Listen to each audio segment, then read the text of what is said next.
good spring break. Okay, today, what I want us to do, and if we don't take the full time, that's fine.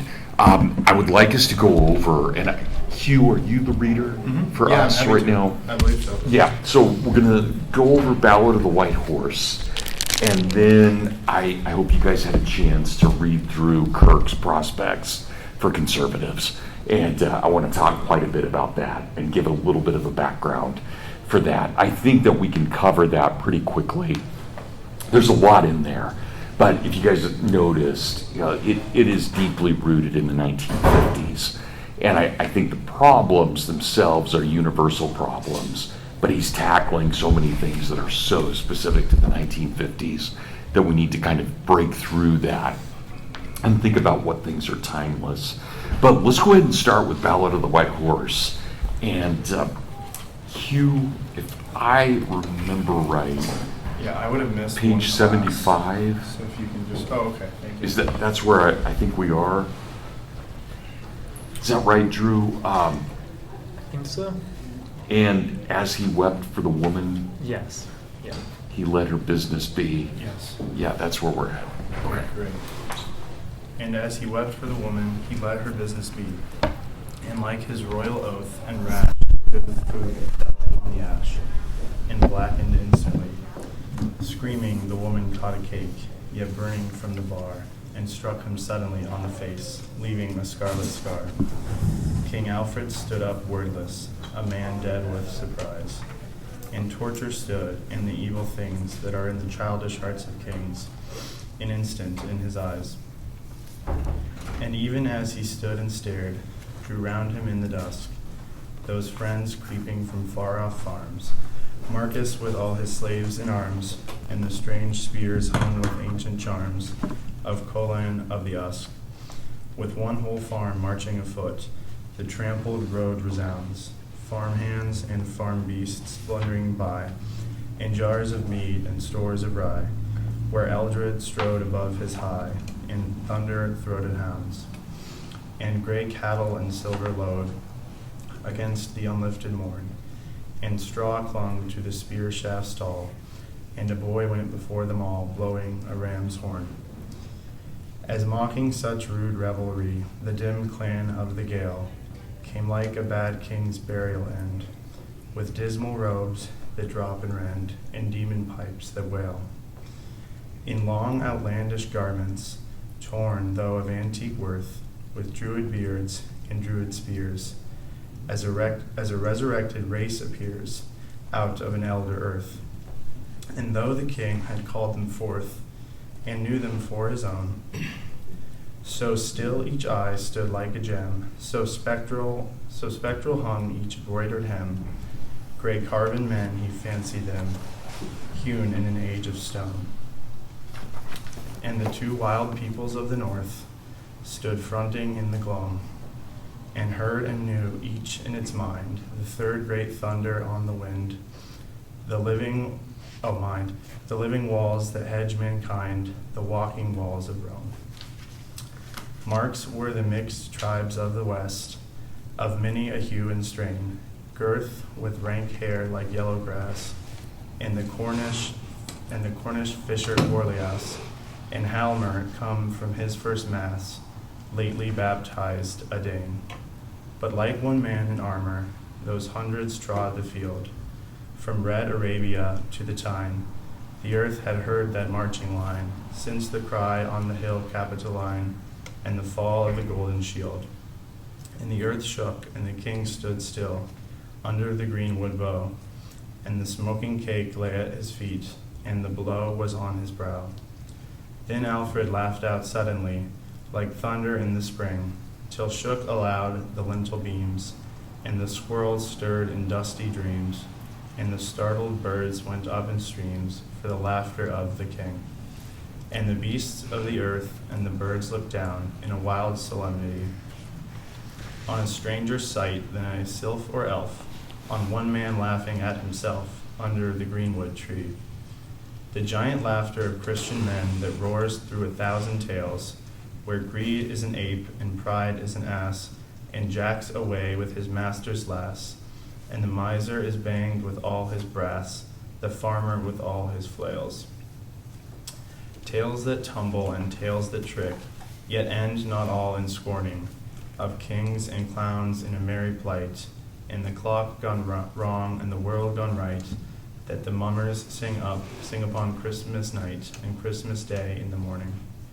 Now here is a good warrant, cried Alfred, by my sword, for he that is struck for an ill servant should be a kind lord. He that has been a servant knows more than priests and kings, but he that has been an ill servant, he knows all earthly things. Pride flings frail palaces at the sky as a man flings up sand, but the firm feet of humility take hold of heavy land. Pride juggles with her toppling towers, they strike the sun and cease, but the firm feet of humility, they grip the ground like trees. He that hath failed in a little thing hath a sign upon the brow, and the earls of the great army have no such seal to show. The red print on my forehead, small flame for a red star, in the van of the violent marching. Then when the sky is torn of the trumpets 10, and the hands of the happy howling men fling wide the gates of war. This blow that I return not, 10 times will I return, on kings and earls of all degree, and armies wide as empires be, shall slide like landslips to the sea, if the red star burn.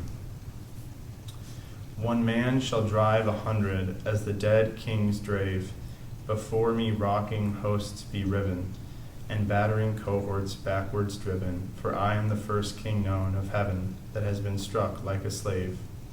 Up on the old white road, brothers, up on the Roman walls, for this is the night of the drawing of swords, and the painted tower of the heathen hordes leans to our hammers, fires, and cords, leans a little and falls.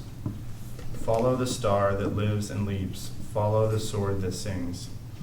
For we go gathering heathen men, a terrible harvest 10 by 10, as the wrath of the last red autumn then, when Christ reaps down the kings. Follow a light that leaps and spins, follow the fire unfurled, for riseth up against realm and rod, a thing forgotten, a thing downtrod. The last lost giant, even God, is risen against the world. Roaring they went o'er the Roman wall, and roaring up the lane, their torches tossed a ladder of fire. Higher their hymn was heard and higher, more sweet for hate and for heart's desire, and up in the northern scrub and briar they fell upon the Dane. All right, that was great. Thanks. You have any thoughts about it, Hugh, as you were reading it? Anything with the cadence or the ideas?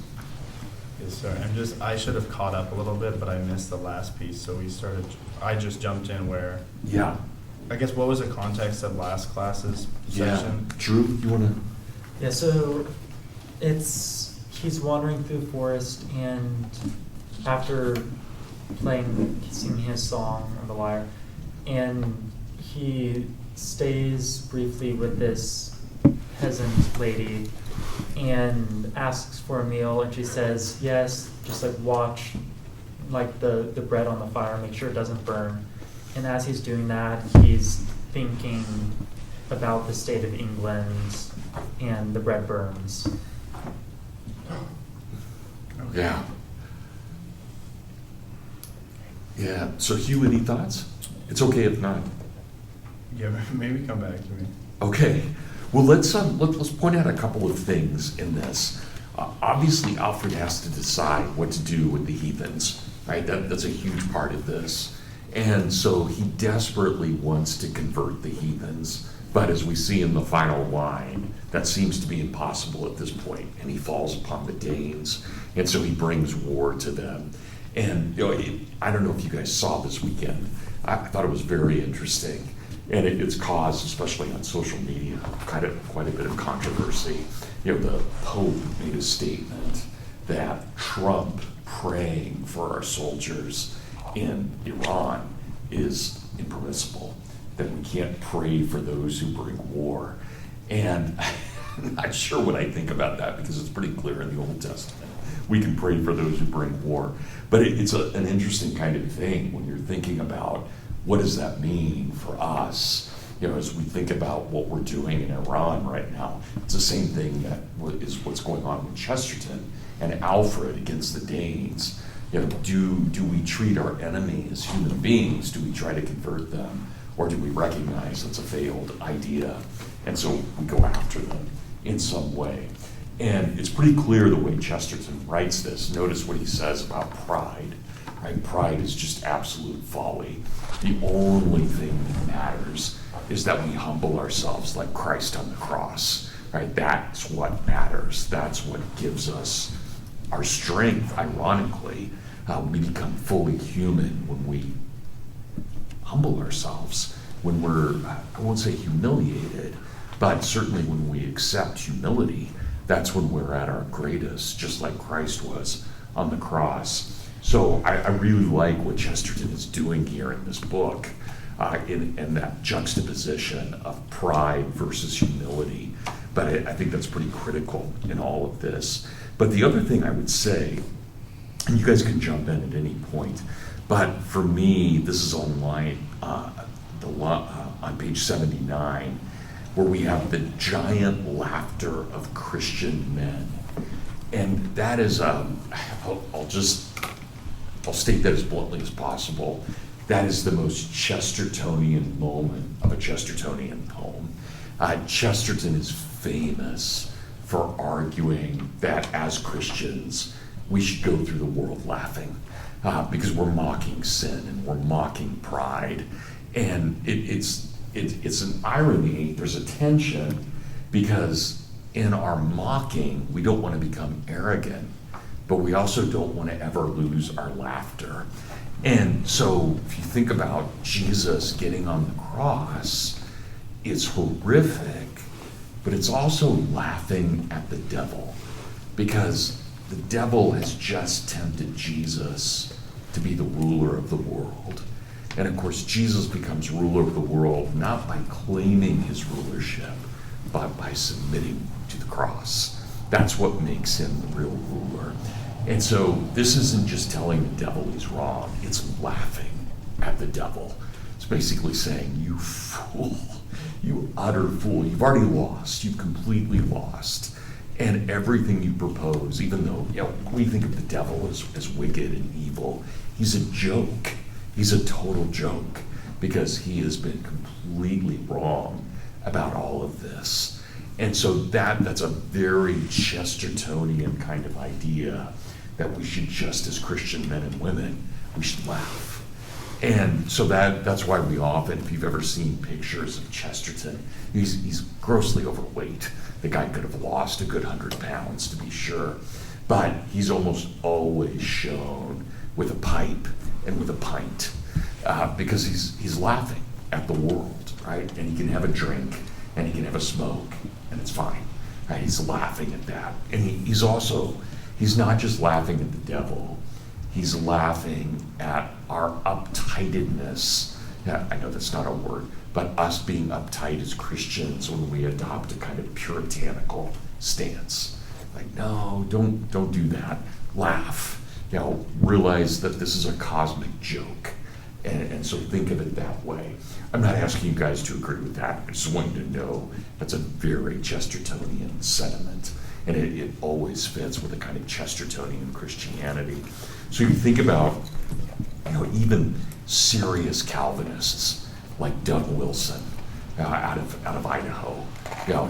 He loves Chesterton, and Doug Wilson loves making fun of his enemies. It's part of what he does. So it's not just a Catholic thing. It's definitely, I think, a very Christian understanding of what Chestertonianism is.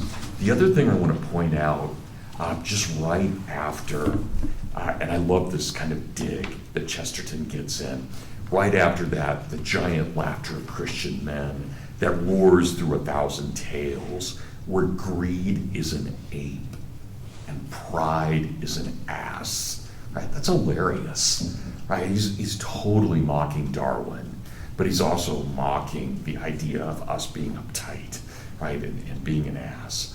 And jacks away with his master's lass, a little bit PG-13 there, Jack has run away, and the miser is banged with all his brass, the farmer with all his flails, tales that tumble and tales that trick. Definitely think of mischievousness, think of Halloween, think of pranks and the humor of that. Not and yet end not all on scorning, right? Not being uptight and puritanical, of kings and crowns in a merry plight, and the clock gone wrong and the world gone right. And I love that idea, and I'm revealing my age here, but if you guys ever have seen Looney Tunes, if you've seen Bugs Bunny just outwit Elmer Fudd, or if you've ever seen the Roadrunner outwit Wile E. Coyote, that's what Jesus does. He outwits the devil. Right? He's running faster. He's more hilarious. He's outwitting him. And so yes, we're coming up on Good Friday, and it's a totally solemn moment, and we should feel nothing but misery as we think about Jesus on the cross. But on Sunday morning, we should laugh. Right? Death has been destroyed, utterly, utterly destroyed, and it's a joke. It's a great joke, but it's a joke on the devil. Right? So we don't laugh on Friday, we don't laugh on Saturday, but we laugh on Sunday morning. Right? And we have that right to just fully celebrate because death is conquered. But then, and this is great, the way that, and you guys just have to know the context of this, that the mummers sing upon Christmas night and Christmas Day in the morning. Do you guys know what mummers are? This is a totally English thing, though it did get transferred to colonial America. Mummers are people who are skeptical about Christ, and so they mummer. They're not really willing to speak out loud, but they murmur, and they cause and sow division by saying sneaky things because they don't want to be open about it, but they gossip and they tell untruths. And so to be a mummer is also to be a joke, but a joke for the wrong thing, to undermine Christian faith, but not to have not to be brave enough to do it openly and brazenly, but to do it kind of behind your back and sneakily. And so there's actually, if any of you, I assume nobody in here is from Philadelphia. Right? Philadelphia, right after New Year's, always has a mummers parade. And it's a kind of mocking of people who are skeptical of Christ. And it's just become now, it's like St. Patrick's Day. Everybody goes out and drinks and acts like an idiot. But it originally it was a kind of Christian mocking of non-Christians in the way that it goes out. So that's what a mummer is. But I love that with Chesterton, that he's throwing a joke in all of that, right? And looking at who these people are. Okay, well, do you guys have any thoughts on the reading for today? I love it. I think it's beautiful. And we'll keep going here, obviously, as we get into Etheldoun and the first stroke, but the war begins with the next. So, Jonathan, are you going to be up for reading? Absolutely. Okay, and then we'll go back around, and hopefully we'll make it to the end of the semester. Okay, guys, well, let's switch then. Let's switch to Russell Kirk. And I want to give an introduction to Kirk and then talk about him. And again, we'll see how far we get today. If we need to extend this into Thursday, that's fine. Though I had kind of planned on us going to the 4 quartets on Thursday, but we've still got a good month left in the semester. We've still got a good third of the semester left, so we're doing great on time. By the way, if you guys, I would like you to start reading Canticle for Leibowitz, right? So make sure that's going to be next in a couple of weeks. And I do want to stay on schedule for that. And I think you guys will really like it. It's hilarious. And I hope you know that, because part of the humor is that it's presented in a very blunt fashion. And so things are going to happen and you're going to be like, was that funny? Should I be laughing at that? And you probably should be laughing at it. It's meant to be humorous. But it's also, it's a science fiction story. And what we find is it takes place in New Mexico, in this little monastery. And so it takes place 600 years from now. And then the second story is 1,200 years from now. And then the third story is 1,800 years from now. And it's all after a nuclear apocalypse in the 1960s. And there's a lot, it's not politically correct. I want you guys to know that going into it. It would probably be today not published because it would be regarded as very anti-Semitic. I don't think it's anti-Semitic. I think it's actually very pro-Semitic. But one of the main characters is a Jew, and he's kind of crazy. He's hilarious, but he's kind of crazy. And I think people would just be too sensitive now. But I just want you guys to know that. And Walter Miller, who writes it, he's making fun of everybody. He's making fun of Catholics. He's making fun of Jews. It's just it's a funny book. Serious too, but really funny. So just know that as you go into it, that it's again, it could not be published today, but it came out in the 50s and in 1960, and it was fine. Do you guys know the tale of the Jew, the wandering Jew? So this is an old, and it is an anti-Semitic trope, no question about it. But the story is, well, let me ask this: are you guys familiar with Saint Veronica? Saint Veronica, she's not scriptural; she's traditional. There's this idea that when Jesus was carrying the cross, this woman came forth from her house and not only gave Jesus comfort as he was carrying the cross, but wiped his face and cleansed him. I mean, she treated him like a nurse as he's in the middle of, he's been beaten, this is bad, right? He's bloody, he's got a crown of thorns on, and Veronica takes care of him. But the other story, and that we don't know if that's true or not. It's a beautiful tale, but we don't know if it's true. But the other story is that Jesus went to another house and a Jewish man came out and he refused to recognize Christ. And so in this story, it's an old medieval legend, in this story, this Jew is condemned to wander the earth until Jesus' second coming. So he can't die. You could kill him, but he resurrects right away. And so that's what Walter Miller's playing with. He's playing with the idea that it's a true myth and that this Jew is really walking around looking for the second coming of Christ. And he's miserable because he's lived forever. And he's a believer. He totally believes in Christ now, right? He didn't at the time of the crucifixion, but he does now. And so that's the Jew's lot, that he has to go around and do that. No, so just know that's a huge part of Canticle for Leibowitz as you're thinking about it. But I want you guys to think about this as you're reading the novel. The great question is the novel utterly pro-Christian, or is it mocking Christianity? And that's what I want you guys to think about, where the novel rests. So I think the fact that I'm giving it to you in a Christian humanist course should probably indicate where I think it comes down. But I could see an argument going in both directions. So anyway, I'm envious if you guys haven't read it yet. I'm envious that you get to read it for the first time. It's a great read, but it is really weird in a lot of ways. Okay, so Russell Kirk.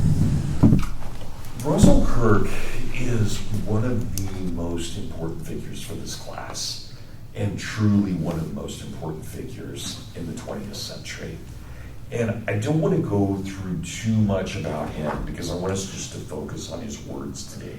But I want to give you a little bit of background about where he's coming from and give you a context for this book, The Prospects for Conservatives, originally called Program for Conservatives. So Kirk is born in 1918, and he is born, and this will be important for the semester, he is born into extreme poverty. His mother and his mother's father are deeply, deeply intellectual, and they read everything they can but they're not formally educated. They're self-educated, they're self-taught, but they're not formally educated. But when I say they're self-taught, I mean that quite literally. They have read everything. Russell, as a little boy, and all I can say, guys, is that he's a genius.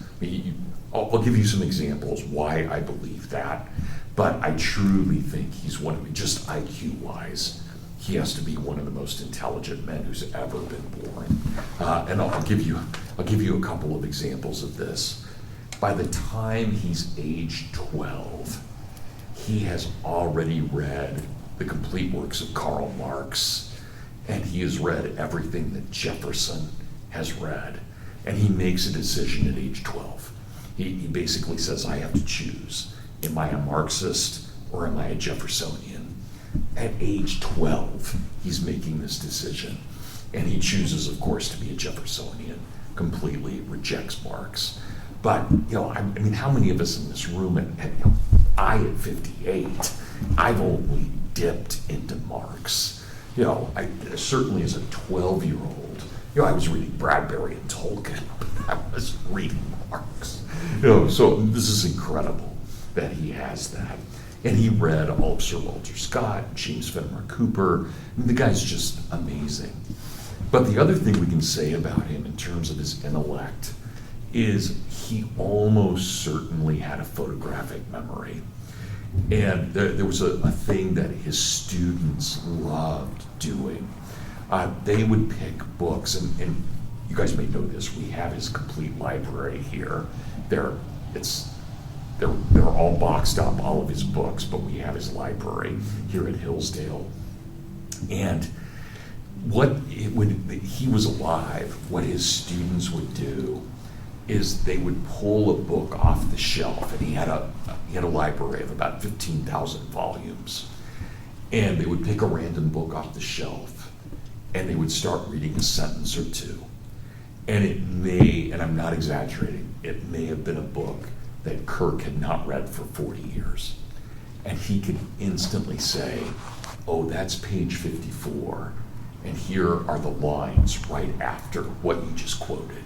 And he can quote the entire page and go on to the next page and keep doing that. It's unbelievable what he could do. And so he typed 120 words a minute, so really fast on a typewriter. He never had to look anything up because he had it all memorized. And so he could write entire books without consulting anything because he could memorize everything he had already read. Just incredible. So as a boy, grows up in total poverty. His dad's a kind of ne'er-do-well who can never get his act together. His mom's brilliant, beautiful. His grandpa's mom's dad is incredible as well. And that's where Russell gets his intellect, from his mom and his mom's dad. And he always kind of thinks of himself as his grandfather's son, not as his dad's son, but as his grandfather. He still loves his dad, but there's no tight relationship there at all. It's always with his mom, with his mom's dad. And so that's his relationship. Well, okay, Russell also always thought of himself as very lazy, which is hilarious. He's not lazy in the least, but he didn't like being told what to do. So if you basically said, Russell, you've got a day off, he would spend that whole day just reading great literature. But if you told him to read this great book, he'll balk because he doesn't like being told what to do. So he's not lazy, but he calls that laziness because he's never quite doing what his teachers want of him, even though he's, again, genius. So when he's 18, he's a senior in high school. And of course, the smartest kid, without question, in his public school. And there's an essay, I don't know if you guys know this, there's a magazine, especially if you didn't go to public school, you probably won't know this, but there's a magazine that still exists that went to all public schools called Scholastic. And they, in 1938, when Russell's a senior, 1936, sorry, when Russell's a senior in high school, they sponsored an essay contest. And the prize for it is a big deal. Right? It's nationwide best essay in America. And the prize was free tuition to any college of your choice. It's a big deal. And so that is due the next day when Russell finds out about this contest. And your essay has to be postmarked. This is how the post office used to work. You would have to take your essay down to the post office, and it would have to be postmarked by, say, 7 a.m. for it to count to be part of that year's contest. It's literally midnight. Russell's got 7 hours to get this essay not only written, but taken to the post office and sent off. And he has no idea what he's going to write on. And he opens up his desk drawer, and inside it, he finds from one of his ancestors a couple of Civil War bullets and a couple of other things, all of this stuff. And so he writes this piece called basically Memoirs, in which he talks about all of these beautiful things that his family has collected. And I've read it. It's, especially for an 18-year-old, this is a gorgeous essay. And he wins. And so he could have gone to Yale, he could have gone to Harvard, he could have gone anywhere. He has never left Michigan in his life. And so he uses his scholarship to go to Michigan State in Lansing. And which I always, nothing against Michigan State, but you can imagine you could go to the best college in the world, and he goes to Michigan State. But what happens when he goes to Michigan State, he's very precocious, as you can imagine. Wasn't even sure he wanted to go to college, just kind of happened. He gets this award, and he goes. But when he's there are a whole number of professors who had studied with Irving Babbitt and Paul Elmer Moore. And Kirk is immediately drawn to that. It's a bunch of guys in their 30s, 40s, and 50s. He's like my age saying to you, yeah, Drew, you're awesome. Come over to my house. We're having a meeting of all the faculty at my house. You, as an 18-year-old, you just need to come over and hang out with us. And they encourage Kirk. I mean, they take him, completely take this 18-year-old under their wing. And to the point where Kirk is, by the time he's graduating, by the time he's a senior in college, he is already published in major magazines and publications, and he's published with the best scholarly journals. It's incredible. Just this career you would never expect. Still, as poor as can be, he never has had money at all. And again, I want you guys to remember that. It's going to be so important to his story. But he's never had money at all, never cared about it. He literally lived, and I'm not exaggerating, he lived on peanut butter and crackers. He would that's all the money he had. He would go down to the store, he'd buy a week's worth of peanut butter and a week's worth of crackers, and he lived on that. And he went, think about this, every time some student group has an event, they always have food. So Kirk went to every student event on campus because they always had food. He even went to the Marxists because they had free food. So just wherever he could get it, that's what he would do. So at the end of his college career, he graduates in 1940, and he gets a full ride to Duke, which is prestigious college. And they give him a 2-year ride for a master's degree. And he goes there to Duke. He'd never been out of Michigan. This is the first time he's ever left Michigan. He goes to Duke, and he hates it. He doesn't like the other grad students. They're all pretentious. They don't know what they're doing. He's by far the smartest guy there. And he's a little cocky because he is so smart. And he's probably smarter than a lot of the professors. And he just hates it. And so what he does is within about 3 weeks, because he wants out of there, he writes his master's thesis. And his master's thesis is brilliant. It's one of the finest books I've ever read. It is a biography of a really quirky Jeffersonian by the name of John Randolph of Roanoke. And it's incredible. And he gets it published with the University of Chicago, one of the most prestigious presses anywhere in the world. He gets it published right away, but he does not like his fellow grad students. And he writes, and it's embarrassing to read. He writes his whole master's thesis defense out. That is, he goes through and he says, this is what Professor A said, this is what Professor B said, this is what Professor C said. And in his defense, and you guys please, even if you're smarter than your professors, don't do this, right? Kirk just runs circles around his professors, and he makes them look like total idiots in this. And of course he passes, but he does it by basically destroying the ego of one of his professors. Just rips into him. And he's right, Kirk's right, he's not wrong in what he knows. It's just morally and ethically a little questionable in tearing this guy down. And so Kirk passes, he's got his MA, and he still doesn't know what to do. And he comes back to Michigan, and he meets Henry Ford, the founder of Ford Motor Company. And Henry Ford offers him a position. Okay, so 1941, World War II starts. Kirk is, I don't know how to describe him physically. He's not tall at all.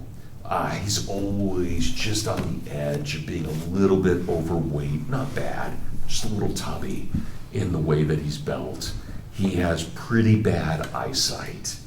And so when the draft comes originally, it misses him. The initial draft, it's like, no, you're not healthy enough. We don't want you, Kirk. And so Kirk keeps working for Ford. And then the draft gets looser as the war gets worse. And they start taking more people that they hadn't taken. And so in 1942, in the late summer of 1942, Kirk has to go down for yet another physical, and they take him. Like, yeah, you're going to be drafted. And I love this about Kirk. It's just so Kirk.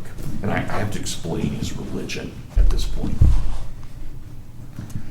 Kirk was raised, now remember, his mom and his grandpa are super intellectual, just have read everything, deeply conservative, hate the government. They're as conservative as they come. But their religion is what I would call a totally failed Protestantism. They can trace Kirk's family, one side of it came over with the Puritans in 1623. So these are old Protestants. But by the time you get to Kirk, they have completely lost their faith in Jesus. Maybe there's a God, but Jesus doesn't matter at all. So they're kind of Unitarians, but the thing that's so striking about Kirk's family is they're what we call spiritualists. And the family gets mad at me when I say this, and we're being recorded, so I'm going to say it anyway. Basically, the women in the family are witches. I don't know of any other nicer way to put it. They talk to the dead, they have seances, they levitate tables, it's just anything creepy, Satanist, spooky you can think of, they're fooling around with. Ouija boards, horoscopes, just crazy stuff. Stuff I would never, ever in my wildest dreams flirt with at all. And so Kirk just rejects all of that as a kid. And he rejects all of that Christianity, what was Christian, right? Rejects it all. But let's go to his draft into the summer of 1942. What Kirk does as soon as he finds out he's drafted, he goes to his local bookshop. So he's been drafted. He literally walks down to the bookshop and he buys the complete set of Plato and the complete set of the Stoics. And that's, you get to take your duffel bag and your trunk when you're drafted in the Army into World War II, and that's what he takes with him. Few clothes, and then the complete works of Plato and the complete works of the Stoics. And he gets transferred. This is where he goes. He gets set at the Dugway Proving Grounds outside of Salt Lake City. So he's in the Great Salt Lake Desert. And there's a place there called Toole, Toole. And it's a chemical weapons testing facility. And even though Kirk has his master's degree, he doesn't want to be an officer. So he's just a sergeant. He's not an officer at all. He's a sergeant, but he becomes the company clerk. And so for 4 years, he doesn't get released from the draft until the summer of 1946, even though the war's been over for a year. So here's Kirk. Kirk is out in the Dugway Proving Grounds, and what they would do, they would build a village, and then they would build a Joe bomb, and then the Joe bomb would be delivered by a bomber that would destroy the village. Kirk would run over and analyze what did it do to the people, what did it, not real people, but dummies, things like that. And then they would start all over again. And that was what he did in the war. He tested chemical weapons. But he also had a ton of time. And I love this about Kirk. He read all of Plato and he read the Stoics. And so why did I tell you guys about his Christianity? Because what he becomes in September of 1942 is a full-blown Stoic. That's his God. His God is, and I hope you guys recognize why this is important for our class. His God is Heraclitus' Logos. That's his God, the burning fire. And Kirk believes in that God completely. This is his God. So notice, we're still 22 years away from him becoming converted to Christianity, but he goes from spiritualist to Stoic to Christian. But he almost always believes in the Logos, right? That's going to be really important. He won't convert until August of 1964, and he'll take St. Augustine as his patron. But it's going to be a bit before we get there. And there's September 17th, 1942. It's a great moment in Kirk's letters. And remember, Kirk had already published. He'd done really well. And I've had the great privilege, one of the best things in my life, I got to spend 6 years writing a book on Kirk, and I got to go through all of his letters, beautiful diaries, everything. September 17th, 1942, Kirk is by himself out in the Great Salt Lake Desert. And he has a moment just like, you guys remember when we talked about the great Englishman who went to Canada, right? The great founder of Imagism. And he had that moment on the Canadian prairie where he converts to Christianity. Well, that's what Kirk has in the Great Salt Lake Desert. He's overwhelmed by the beauty of the desert and by his solitary condition, and Kirk converts to Stoicism. That is, he accepts there is God the Father. It's the Logos, but he accepts God the Father. And this is what's so amazing, and why I tell you guys I've gone through all of his papers. Kirk is a really good writer before September 17th, 1942. Kirk is a brilliant writer after September 17th, 1942. All I can do, because his writing really changes, it goes from being brilliant and good to being brilliant and poetic. And all I can say is something really happened to him on that day. I think he's not Russell Kirk yet. That won't be until he converts to Christianity. But in some way, on September 17th of 1942, he became more of what he was meant to be. Something happens, right? And I'm not sure what, but that moment, that religious moment, and again, it's not Paul yet, right? Because he's not a Christian. But to make that step from non-belief to belief, I think really matters. in some way. So Kirk becomes something different on that day. And again, writes all the time, does brilliantly. Well, he's finally released from the draft in 1946, a year later than everybody else. And I hope you guys noticed this in the book, if you had a chance to finish Prospects. You remember there's that moment, and I want to talk about this for a moment. There's that moment where he laments what we did in Hiroshima and Nagasaki. And it's a terrible moment. And I just have to explain it this way. And when I found this in Kirk's diary and papers and told his wife, she was horrified by this, and I understand why. She was very taken aback by it. Kirk is a Stoic. And according to Stoicism, it is a completely legitimate and holy thing to commit suicide if you commit suicide because your people have done something sinful. In other words, in Stoicism, suicide is an acceptable way of making up for sin. Now, obviously, in Christianity, that no way, in absolutely no way, but in Stoicism it is. Kirk is so utterly upset by the dropping of the atomic bombs. And you guys remember that. I hope you guys know this, right? As good Americans, you should know this. Hiroshima had a lot of industry and a lot of military presence. Nagasaki was a civilian city.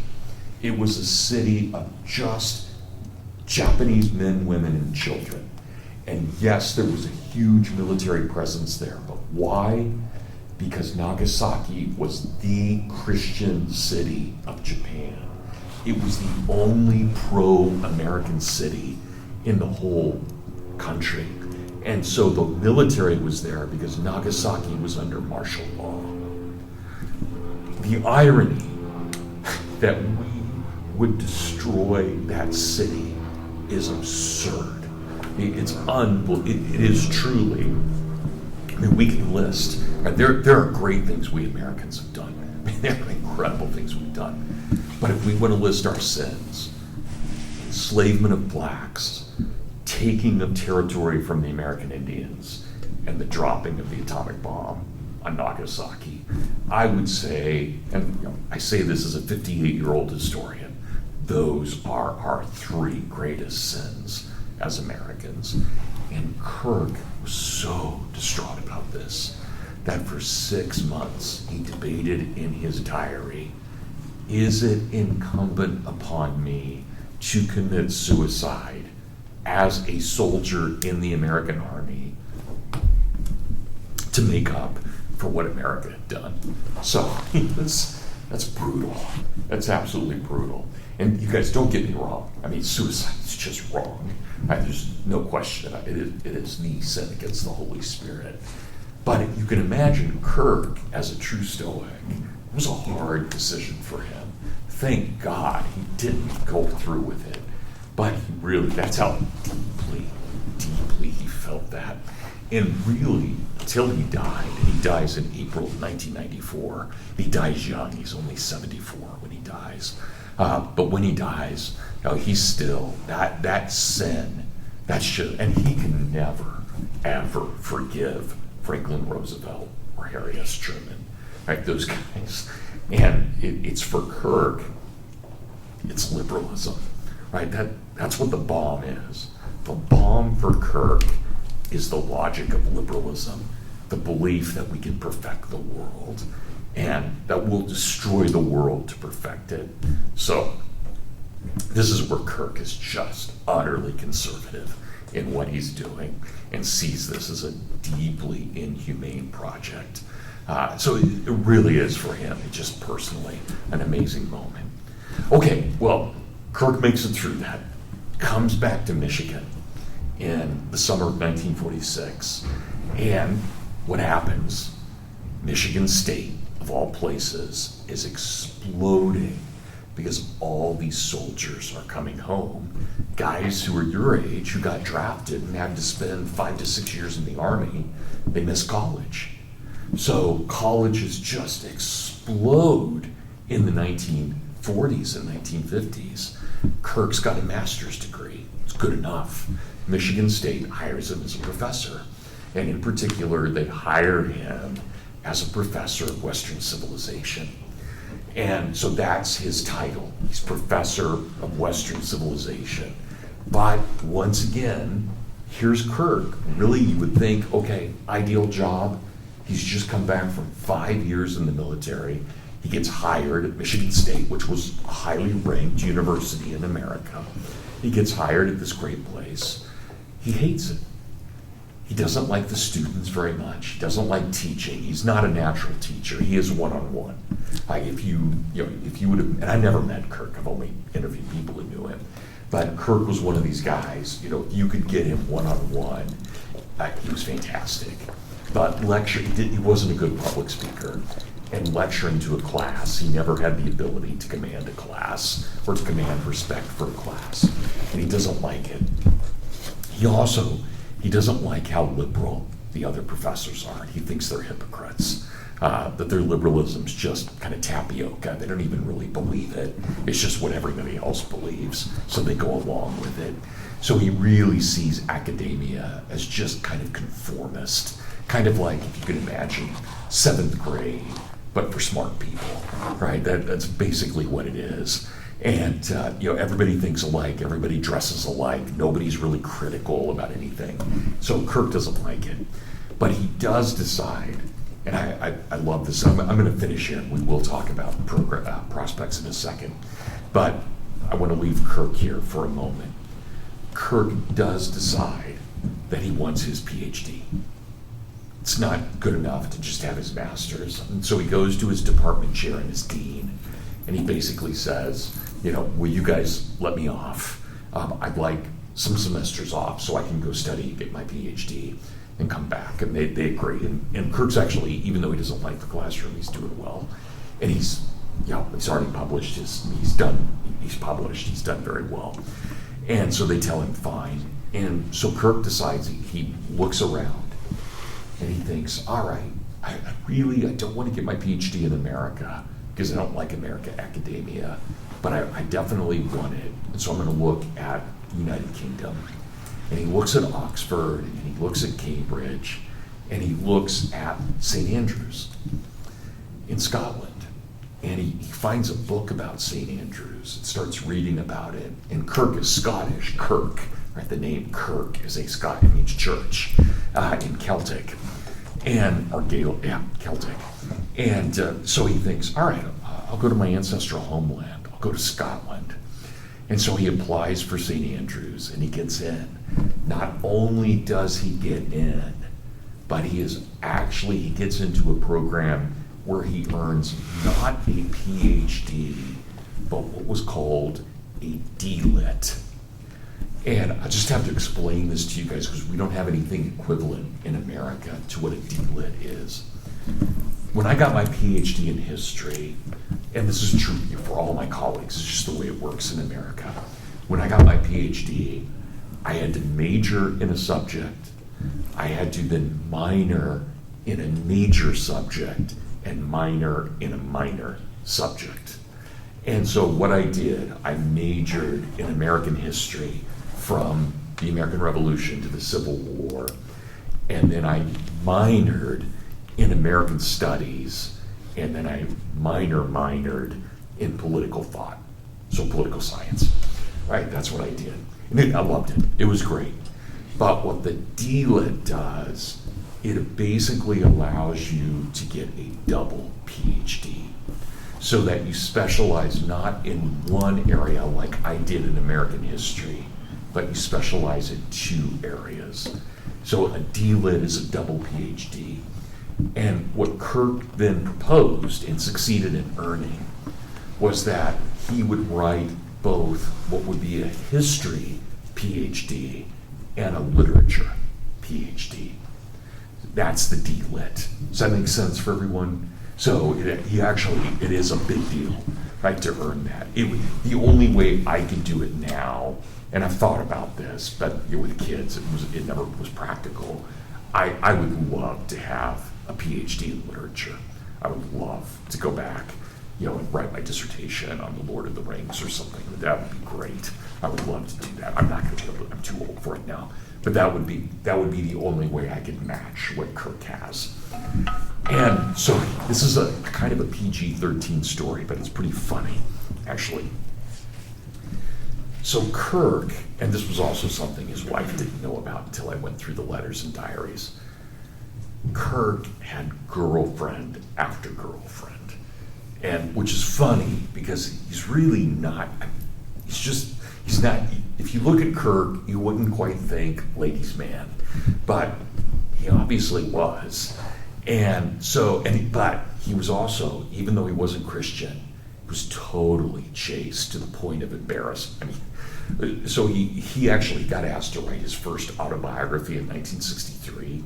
He's still a young guy. He's only in his 40s but he's famous. He's extremely famous, and he literally, and I'm not joking, he opens up his autobiography by saying something like, "Yeah, I'm 42 and I'm still proudly a virgin." Thanks, Russell. We're not sure we needed to know that, but there it is, right? So he's very chaste about these things, and he's always a gentleman, but he's got a lot of girlfriends. And always that he's going to the malt shop or going out for movies or whatever. And the woman he's most in love with is his little sister's best friend, a woman named Rosie. Rosie doesn't seem to be in love with Russell, but Russell is madly in love with Rosie. And so this is where it's kind of PG-13, but it's hilarious too. This is like a bad comedy, a bad rom-com. So Russell doesn't like to fly, but he's just been accepted to St. Andrews. And so he's going to take a passenger ship. He's going to, 6 weeks on a ship to go across the Atlantic to get to Scotland. And so he goes to Rosie, his little sister's best friend, who's only a couple years younger than he is. There's nothing scandalous about it. But he says to her, I'd like you to travel with me. I want you to go to Europe with me. And we don't know what she was thinking, but she says yes. I don't think she had romantic intent, but she was probably thinking of Russell as kind of my best friend's big brother, and he can chaperone me, and this is a totally non-romantic thing. But the only way they could afford it was to share a cabin together on this boat. This is pretty scandalous. And so for 6 weeks, they're on this boat together, and Kirk waits until he gets on the boat to make it obvious that he has romantic intentions for her. And she rejects that completely. And so they've got 6 weeks of staying in the same room where they don't talk to each other at all. This would just be miserable. This whole trip would have been horrible. And again, I got to go through Kirk's diaries. And this is what Kirk, and I'm not exaggerating, this is what Kirk writes. He tells this whole story. I will never fall in love again. Rosie is the only woman my heart will ever be for. And so my love life is destroyed. Here I am, at age 32, and I will be a bachelor for the end of my days because my true love has rejected me. And you can imagine, he's writing that in the cabin, and she's right there next to him, right? They're not talking to each other. And he says, how will I ever get past this heartbreak? I know, I'll write a book about conservatism. I'm not joking, his diary reads just like that. And sure enough, what's he do? He writes The Conservative Mind. That's his response. And so I always love that. Without Rosie, we never would have had one of the greatest books of the 20th century. And I think that's absolutely hilarious. Okay, so Kirk writes, it's his dissertation, and it takes him 4 years. He writes The Conservative Mind, and it is a truly brilliant book. I'll talk more about it later. But what he does, he starts with Edmund Burke, and he ends with George Santayana, one of the great Harvard, he's a Spaniard, but he's a philosopher at Harvard. And in that book, he gives us 29 mini biographies. So the conservative mind is, 28. He will add in the second edition T.S. Eliot, but not yet. It's 28 different minds. And basically he says, Edmund Burke is the beginning of all modern conservatism. Here are 27 figures who follow in Burke's wake. And it is a work of genius. There's just no question about it. It will sell over 1 million copies.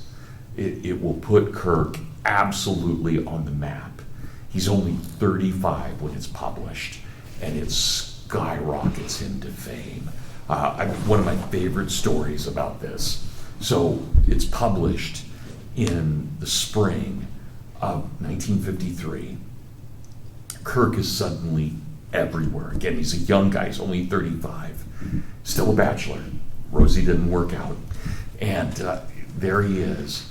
He is in every magazine, every newspaper, any kind of newsletter throughout the whole summer of 1953. It's all anyone is talking about is this great new book, The Conservative Mind. And here's my favorite story about this. Kirk makes a lot of money from this. You guys remember, he had never had money, ever. He had lived on peanut butter and crackers. Not completely, but that's basically what he had lived on for most of his life. And suddenly money is just rolling in. And so he thinks, well, what am I going to do? I'm going to go back to Scotland. Because he wants to travel. And he doesn't want to teach. He's got enough money, he doesn't have to teach. He tells Michigan State to go fly a kite. I'm not teaching here anymore. He's gone. I'm going to be a completely private writer, and I'm going to live my life the way I want. And so he goes back to Scotland, and he's in the hills of Scotland, out in the boonies. And he walks in, this is August of 1953, and he walks into a bed and breakfast, and he signs his name Russell Kirk. And the clerk, the owner of the hotel, this bed and breakfast, picks up the book and says, Russell Kirk, not the Russell Kirk, not the author of The Conservative Mind. And Kirk says, well, yes, that's me. And the guy picks up his issue of Time magazine, and Time magazine had put his book on the front cover. And there's Russell Kirk. He's totally famous. Even in the boondocks of Scotland, people know who he is. It's an amazing moment. I mean, just incredible. Well, here's what happens. And that's where we get to this book, my very long introduction to one of my favorite books. Kirk writes The Conservative Mind. And what does he say? Conservatism is poetic, it is literary, it is cultural, it is theological, it is not political at all. And so what do all the reviewers who love the book, what do they all say? Kirk is wrong about this. Conservatism has to be political. And the great flaw of the book is that Kirk has written this beautiful poetic book, but he didn't tell us what tax rates would be, or what tariffs should be, or if children in public schools should get school lunches or not, or how do we deal with the Soviet Union. He doesn't deal with any of those problems at all. And Kirk reads review after review after review. And I'll say this about Russell, I never met him, but I'll say this about everything I know about him. Kirk was the nicest guy you could possibly imagine. He treated everybody, even his enemies, with absolute dignity because he truly believed in the dignity of the human person. He is an absolute humanist in every way. And he would never treat anybody without being a total gentleman to them. But every once in a while, Kirk had a temper, and it would get to the boiling point. And maybe once a year, maybe once every 2 years, but he would lose it. And when he married his wife Annette, she would know when these moods would come. And Russell would write some scathing letter, I mean, embarrassingly scathing letter to somebody. And Annette would very quietly just go out to the mailbox, take the letter and rip it up, so nobody ever saw it. But this is before Kirk had met Annette. And so his response is to write this book. This book is written in about 5 weeks. He is as angry as I've ever seen him. And you guys, it's amazing. I got to go through the manuscripts, and I'm not joking. These chapters, I don't know how he did it. It's a miracle. And I'm a fast writer. I'm a really fast writer. You know, I published 13 books. I'm a fast writer. Kirk, I'm nothing compared to Kirk. He would, and this is the way he wrote, he was a night owl. Always a night owl. He would start writing about 11 o'clock at night. He'd always have a couple of cigars, a couple of drinks. He would sit there at 11 at night, and he'd write till about 6 in the morning. And 120 words a minute. Just write like a demon all night. And he would be done with a chapter, and he'd just send it off to the publisher the next morning. I've seen it. I mean, he didn't even need to edit it. And guys, I'm telling you, I've gone through thousands of his letters, and I exaggerate not. Maybe there was one typo every 100 letters. The guy was brilliant. And just what he wrote, it was like poetry. And one person who loved Kirk said, I got to watch him at the typewriter. I've never seen anything like it. All I can do is say, this is what it must have been like watching Beethoven at a piano. He was an absolute master. Not only could he have a couple of drinks and smoke several cigars while he was writing, but, again, I kid you not, people could come up to Russell while he was writing, and they could have a totally separate conversation with him, and he would still keep writing and be able to have a conversation with you about nothing that he's writing. So he could be writing his book and talk to you. And Annette, when he's married to Annette, could come up to him and say, honey, one of the girls is sick, we need to take care of him. And he would say, that's fine, dear, we'll take care of all of that. And he would still keep writing. It's unbelievable what he could do. But this book, still a bachelor, every way he goes into this, he just says, this is what I totally believe. And so this is my favorite of his nonfiction books, because it's written in anger, but it comes out as pure poetry. Think about what he says, and let's just end with this today. Hey, think about what he says at the beginning. All right, imagine all of these people, they've all said, Russell, you've written a beautiful book with the conservative mind, but you never, ever told us how to make it practical. And so what's he do? Let's just turn to the very end of the opening chapter, the Gorgon's Head, and look at those last 2 paragraphs of the opening chapter. Some of the most beautiful writing of the 20th century. Look at those last 2 paragraphs. And I shall tell you one secret. Now remember, he's still a pagan. He's still a Stoic. You could easily imagine a Christian writing this, but he is still a decade away from converting to Christianity. And I shall tell you one secret before taking arms against a sea of troubles. Right? So to all my critics, all right, this is my program. This is how I would take my ideas and make them real. And I shall tell you one secret before taking arms against a sea of troubles. At the back of every discussion of the good society lies this question: what is the object of human life? The enlightened conservative does not believe that the end or aim of life is competition, or success, or enjoyment, or longevity, or power, or possessions. He believes instead that the object of life is love.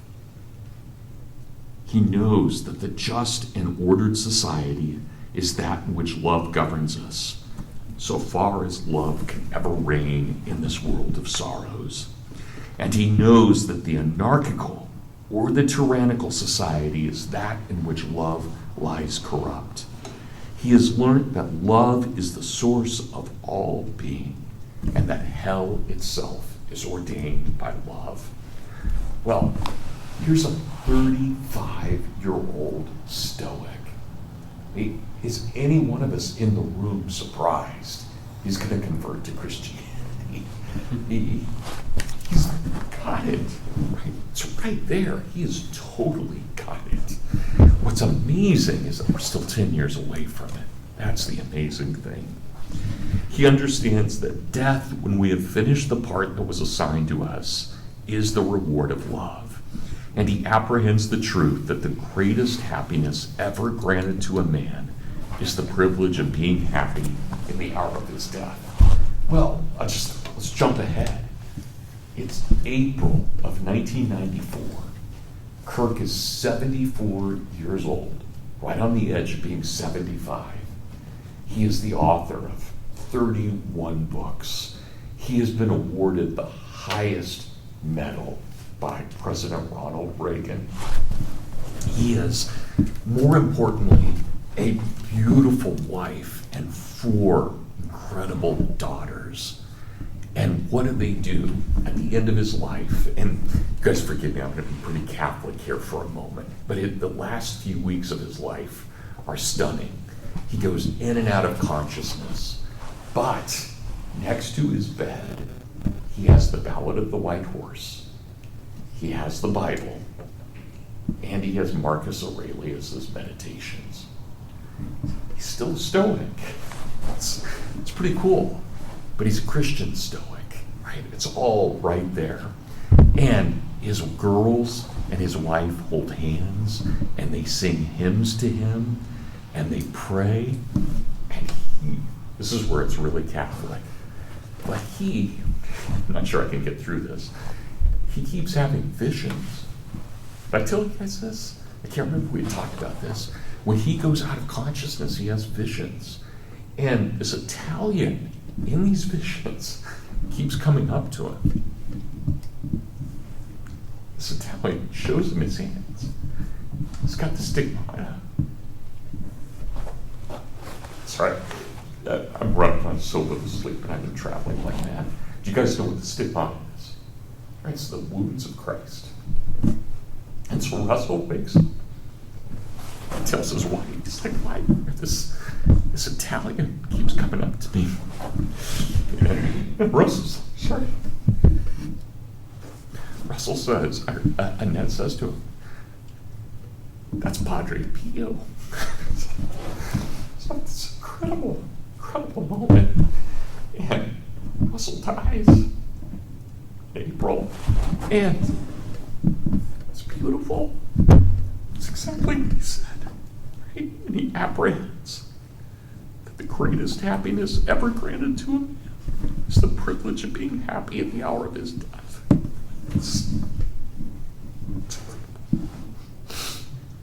Okay, he has no intention of converting this human society of ours into an efficient machine for efficient machine operators dominated by master mechanics.